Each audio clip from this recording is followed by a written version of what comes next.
This is your time. The time where you take risk. You take chances. Push everything aside that's telling you no. You have the possibility to shape your identity, to construct and build your life into the power you can achieve. Nothing here is stopping your progress except yourself. You're the only thing that's holding you back. If you want to become successful in life, number one, you got to change your mindset. He said, you don't get in life what you want, you get in life what you are.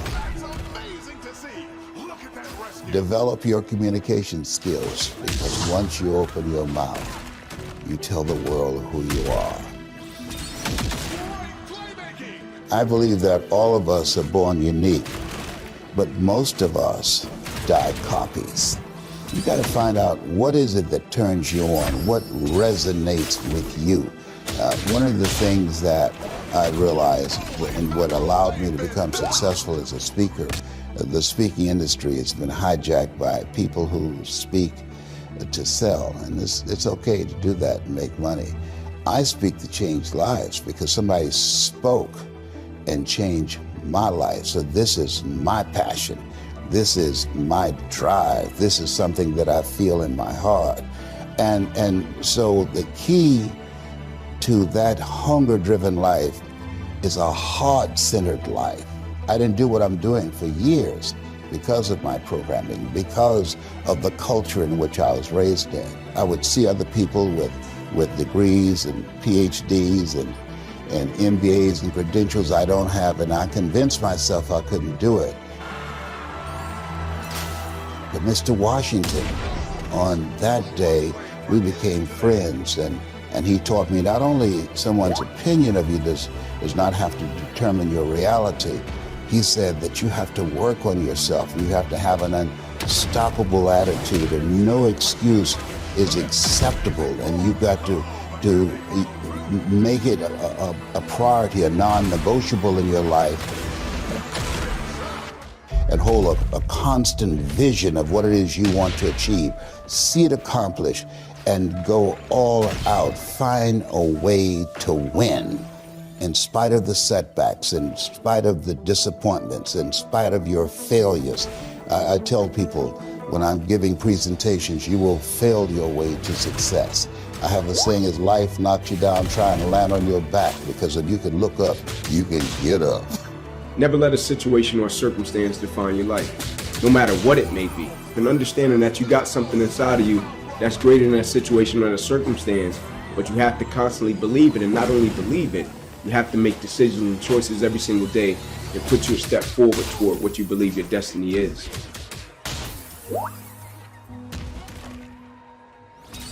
In life, it's a lot of moments and it's a lot of people that change and impact your life, right? Like, I don't believe it's just one moment and you say, this one moment just changed my life. Even though that moment may have, but it's going to be another moment that's going to shape and change your life as well. Either somebody is in the midst of adversity or just came out of adversity, or it won't be long before they head into adversity. So you need to be prepared either way. And so we all go through adversity, opposition. I think that's the thing that makes us all in common as people, right? No matter if you're from London, Atlanta, Florida, California, New York, like, we're all going to go through something at some point or phase in our life, right? And as cliche as it sounds, when a quote says, it's never about what happens to you, it's about how you respond to it. That's very true, right? But in the same sense, I think what's most important is when we go through something, what's the perspective that we have of it, right? Because for most people, when you go through something, the person's natural perspective is, okay, what did I lose? Right? What happened to me? Like, I took a loss, right? People never look at it and say, okay, man, tell me, what did you gain? Right? Even though I know it hurt, you didn't want to go through it, but look at it in a way to where you can say, what's the lesson in this? Right? What would you say life is trying to teach you from dealing with this? And so when I went through it, my perspective was, okay, what can I extract from it to apply to other areas and aspects of my life that I feel can help other people?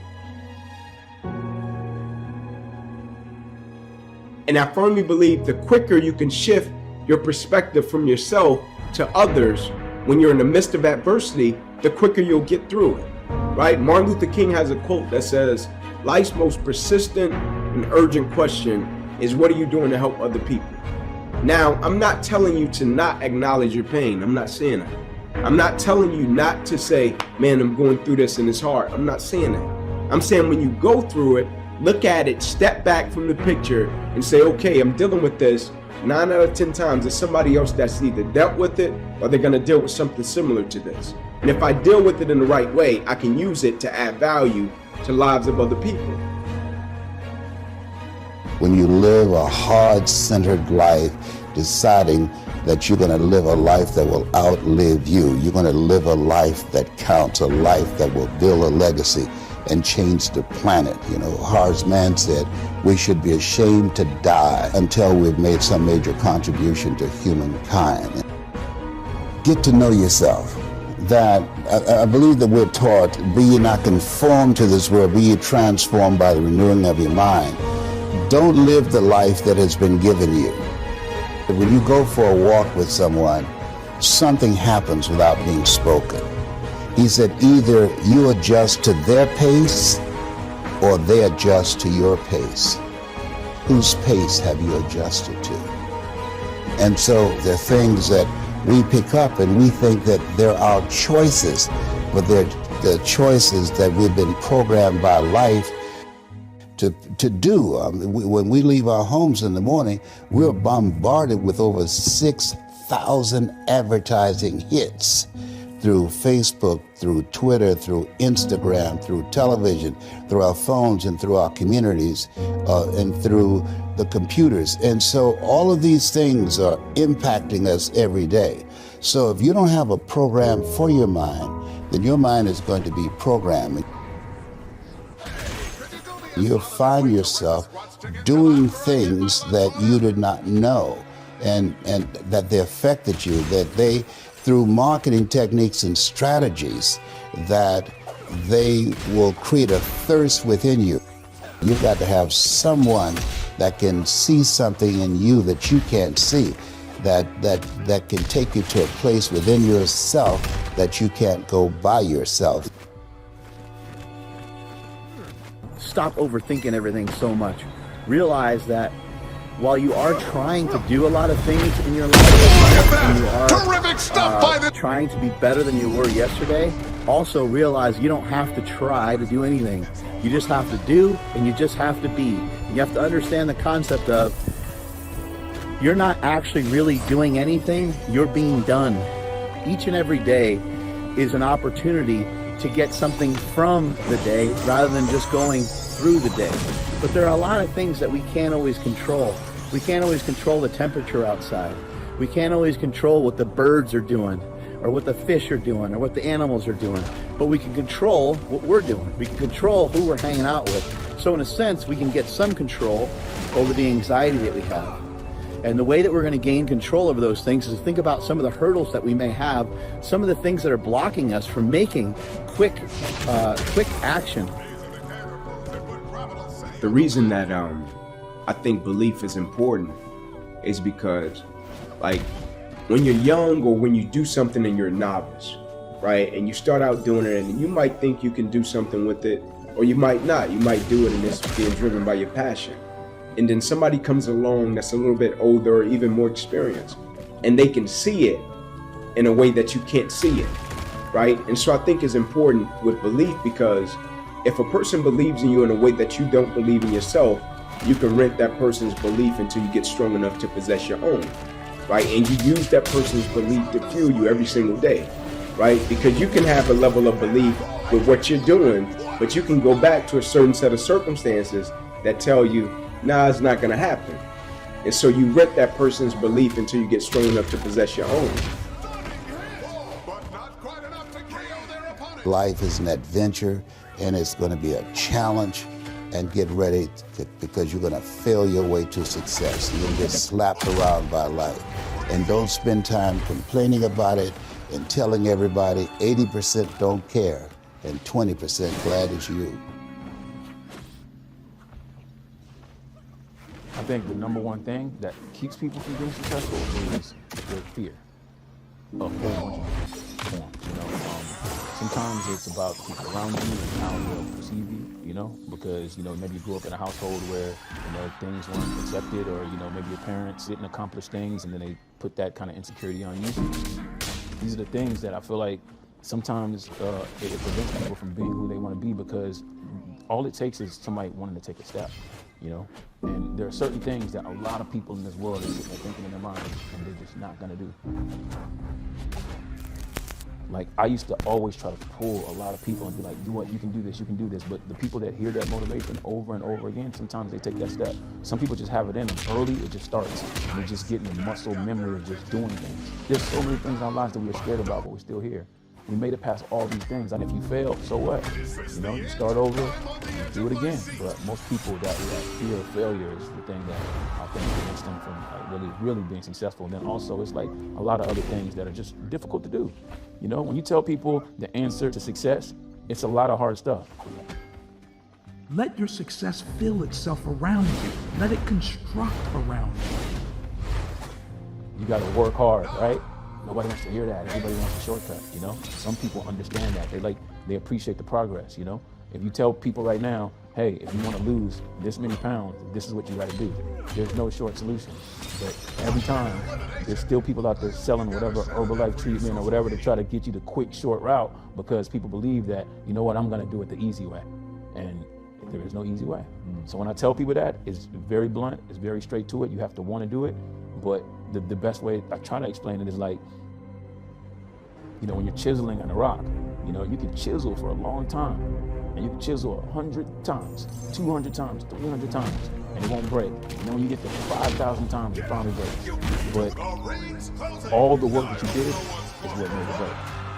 It's not like you just, the last one just broke it, you know what I mean? It takes that, but sometimes people don't want to start that journey. They want to get on the mission of becoming the best that they can be.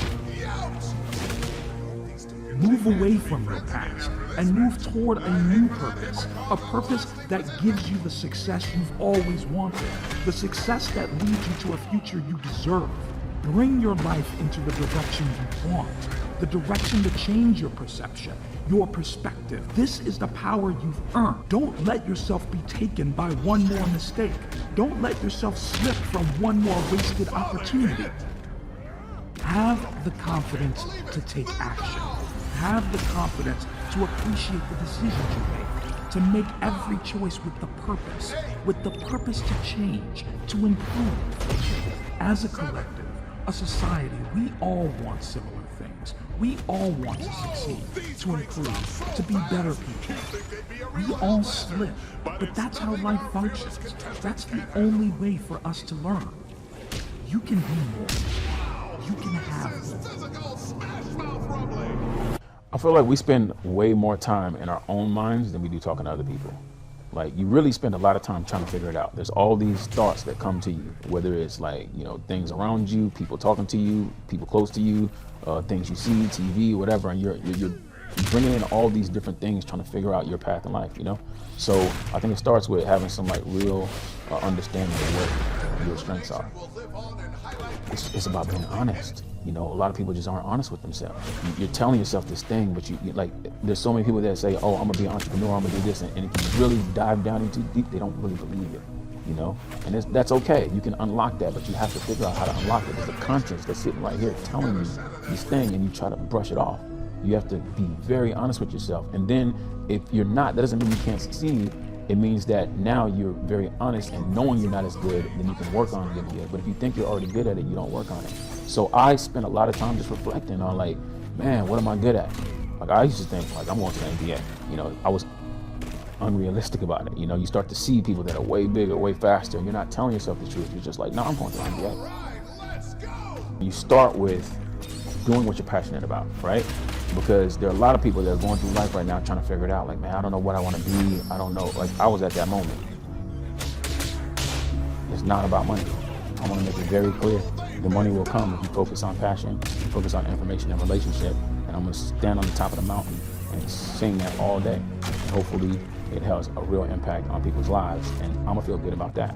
I'm not gonna feel good if I go to the grave as being the only person with the information and the money, and I just had all this money. I'm gonna feel good if I'm able to impact a lot of people and that don't have access to this information and a good life, a quality life, and they have one.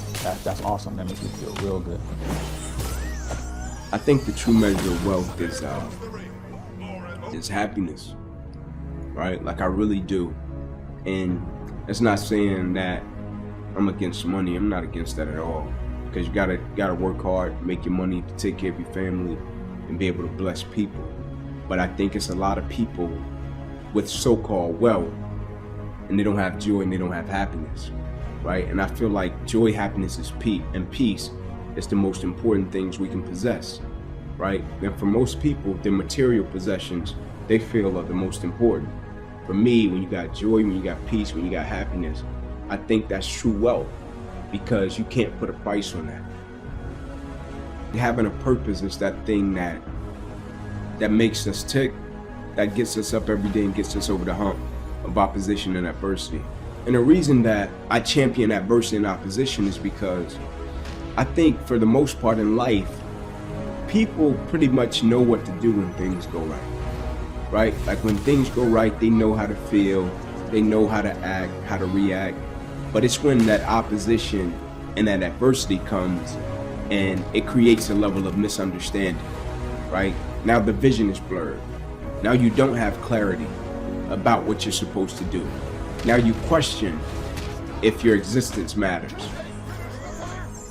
And I think when you have a purpose, it's powerful because in the midst of the opposition, it makes you realize that you've been put here for a certain reason. You can be great, but you're living on reserve, right? You didn't empty the bucket, right? You didn't give everything you had to every aspect of your life.